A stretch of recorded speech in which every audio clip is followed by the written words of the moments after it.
Thanks for watching. Welcome to Tom's Aviation. Enjoy the next video. Hey, so my name is Sebastian Lira. I was just flying out at the Cavalcade of Planes air show, and I was able to demonstrate paramotoring. It was a lot of fun, and this right here is a paramotor. It's a very simple setup, a very two-stroke engine. Then we have two carabiners right here where we're able to attach a paraglider wing, and basically we foot launch or trike launch, and we basically inflate the wing and basically run into the air.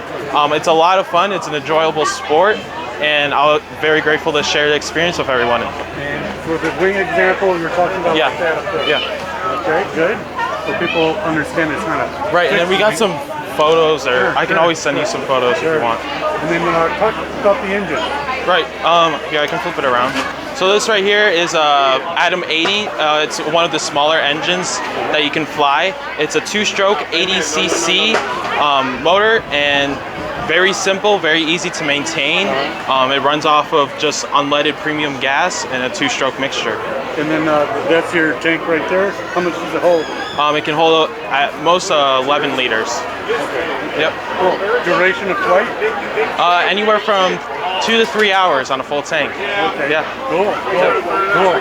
And that's... So I've been doing this sport for 3 years now, and the thrill and just the adventure of it never gets old. Like I said, 3 years of experience. I do anywhere from going up really high, like 10,000 feet, and just coasting down, or just cruising down low over the cornfields. All the pilots will agree that they have no regrets getting into the sport, and I highly suggest anyone getting into the sport. This is a very low end of the cost spectrum to getting into aviation, and it's very worth it. So for our basic cruise, we can cruise anywhere from 20 to 30 miles per hour, depending on the type of wing you have. There are many different types of wings, just like you have different types of motorcycles or cars. For training, usually training can take anywhere from a few weeks to a few months, and this sport is not regulated too much by the FAA. You do not need a license to fly this, but it's highly recommended that you get training for this sport. Hi, good morning. My name is Alejandro Cortez, and I represent Midwest Parajet. We're out here at the Cavalcade Bolingbrook Air Show. Today we're talking about my experiences as a paramotor pilot. I started last year, August, and I've been paramotoring since. I've gone on several trips with Midwest Parajet, and the sport is up and coming. There's less than 5,000 pilots in the U.S.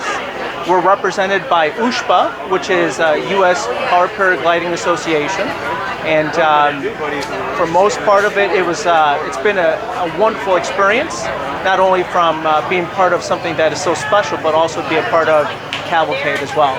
So we flew this morning. We got the okay from the air boss to actually fly. So it was a great experience to be able to participate. So with that said, I thank you for coming out and being a part of this. Thanks for watching.